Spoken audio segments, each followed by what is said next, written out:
Hey, I want to talk to you today about living an undivided life. The Bible says, Scripture says that a double-minded man is unstable in all of his ways. And you've probably heard the statement, there's no softer pillow than a clear conscience. Well, we're in Psalm 101, and we are studying essentially David's covenant as a king, as a spiritual leader over the nation of Israel, as the new king, coming to the throne in troubled times, a divided nation, a sordid and sketchy history, and a discouraging time, and getting to the throne by the providence, by the assignment of God. He is where he is by the appointment of God. And in this psalm, he lays it out. He says, this is the kind of king I want to be. Have you ever done that in your life? You probably are not a king. Neither am I. But we all have influence, and we all have responsibilities. We all have assignments. So how are you approaching your life? Are you living an undivided life, or are you straddling the fence in some way? Are you bringing instability into your life by playing 2 or 3 or 4 different people? Have you ever met that person that's sort of a chameleon? Just shading and finding, fitting in with whoever they are with and never really being their true selves. They've got to kind of play along to get along. That's a terrible way to live. And so let's press in. Psalm 101. I'm Pastor Cary. This is Growing in the Gospel. Thanks for joining me today. And let's spend a few moments pressing further into Psalm 101. If you didn't catch yesterday's video, I hope you will. What do we do when the world is in turmoil? Looking at verses 1 and 2. I'm going to read them to you, and then we're going to press on to verses 3, 4, and 5. So David begins and says, I will. This is his covenant, his declaration, his decision. I will sing of mercy and judgment. Unto thee, O Lord, will I sing. I will behave myself wisely in a perfect way. Interesting, you can't really control the behavior of other people, but you can choose your behavior. You can choose your responses. You have 100% control, not of what happens to you, but what happens in you. You have 100% control of your attitude and your responses. So David says, I will behave myself wisely in a perfect way. When wilt thou come to help me? He's asking God. He realizes he needs God's help, total dependence. I will. I love these I wills, I wills, I wills. I will walk within mine house with a perfect heart, with a complete heart, with a single-minded heart, with a pure motive heart, with some scriptures use the word blameless here. Doesn't mean perfectly sinless, but it means in alignment with God's right ways. So we talked about those verses. We move on to verse 3. And this is sort of the outflow of these verse 1 and 2 decisions. Like, what would these 2 decisions result in? And he kind of presses in some bullet points to the manifestation or the expression of this single-minded, single-hearted life. First, and we've got 5 I's. All these words begin with I's, okay? First, he's going to talk about input. I will set no wicked thing before mine eyes. Now, I have 2 immediate thoughts on that when I read that verse. The first is so practical and so personal and so up close that we live in a world of screens. We live in a world of entertainment and media. We live in such a different world than David lived. Setting no wicked thing before his eyes would have meant such a different thing contextually to David. It would have been more about his environments and his companions than, obviously he didn't have screens and media. But coming forward into the 21st century, it certainly expands out to all the things we look at and all the things we think about. And David says, I'm just going to protect the gate of my eyes. And that's why I use the word input, what's coming in to me. And I would add the ears to it. What do I listen to? What do I look on? What do I think about? And so the first covenant of a leader outside of verses 1 and 2 is, what am I going to look at? What am I going to set my eyes on? What am I going to fill my mind with, my heart with, my ears with?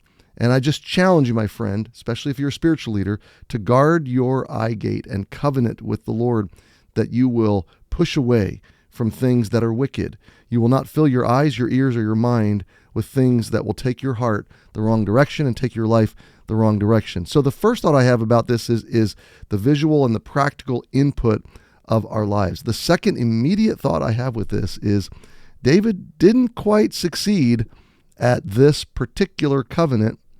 When you fast forward his life and you think about his interaction with Bathsheba, because he did not go out to battle.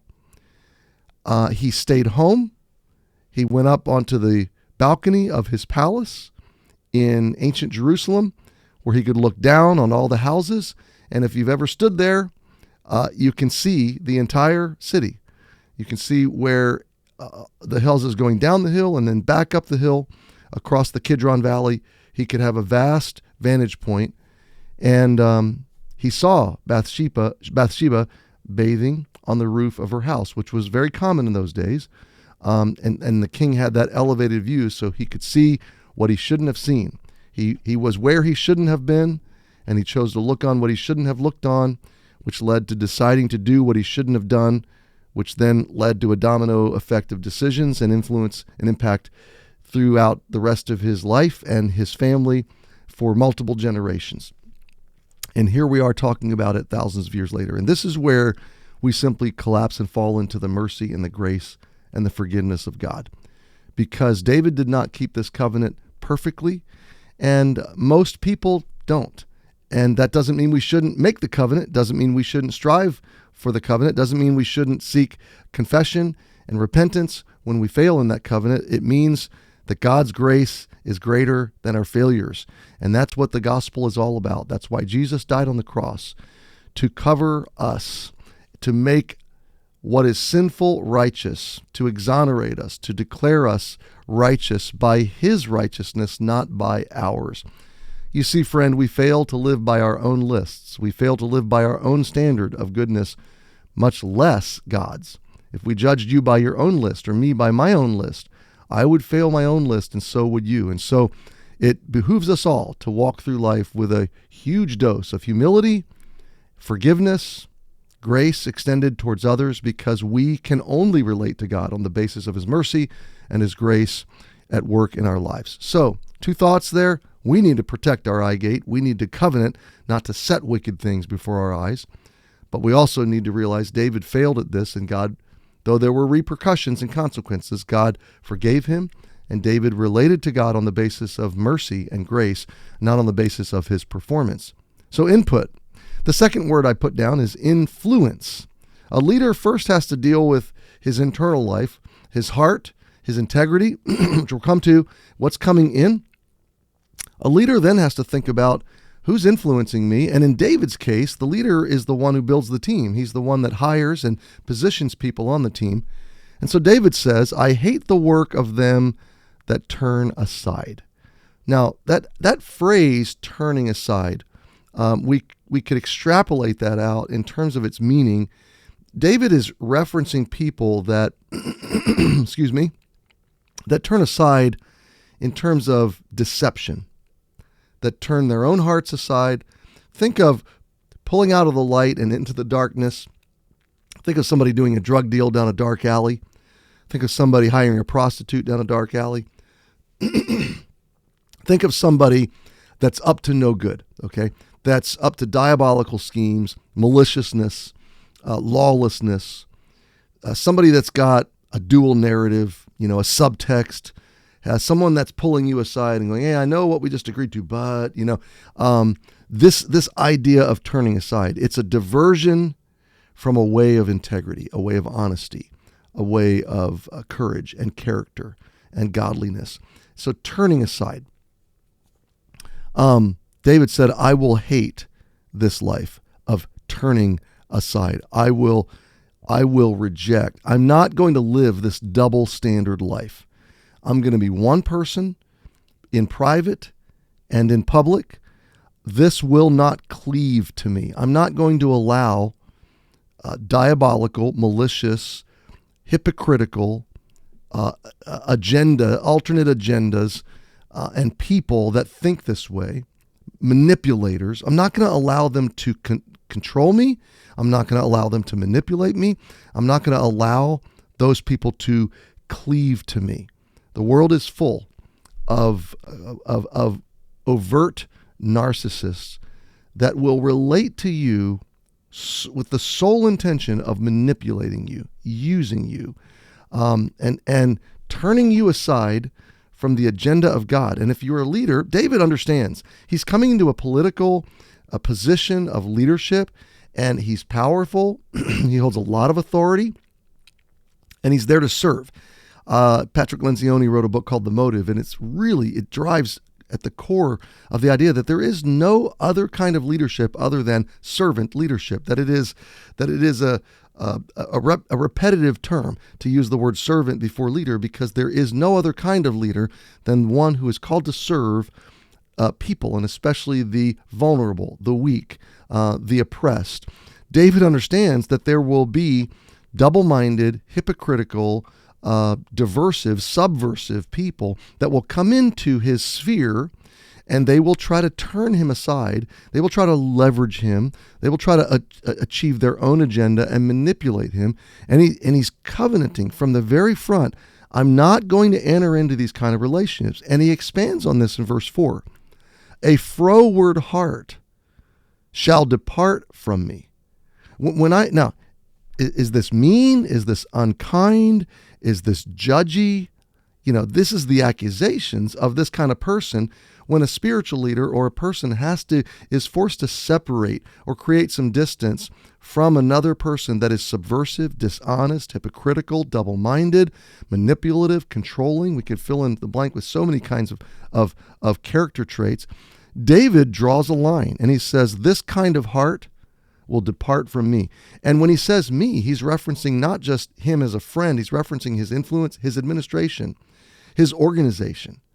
So it's the leader's job to surround himself with honest, single-minded, people of integrity, people of pure hearts, and to not hesitate to separate, in modern terms, to fire, to dismiss, to expel. There's lots of words and different kinds of organizations that we could put into this framework. But I guess if you're a leader or if you're an influencer in any way, the biblical principle here is you have to be careful who you let into your sphere of leadership, onto your team, into your world of influence, and because the people you bring to influence you will by default be influencing those you lead, those you serve, those you love, those you care for. If you're a shepherd, you got to be careful who you allow to shepherd with you. So careful. David says, I will not know a wicked person. When I understand somebody's agenda, somebody's true heart, somebody's true motives, it won't be hard for me to make the decision to separate quickly, to make that person depart from me, and to decide I'm not going to know that person. I think it was Solomon that later wrote, can two walk together except they be agreed?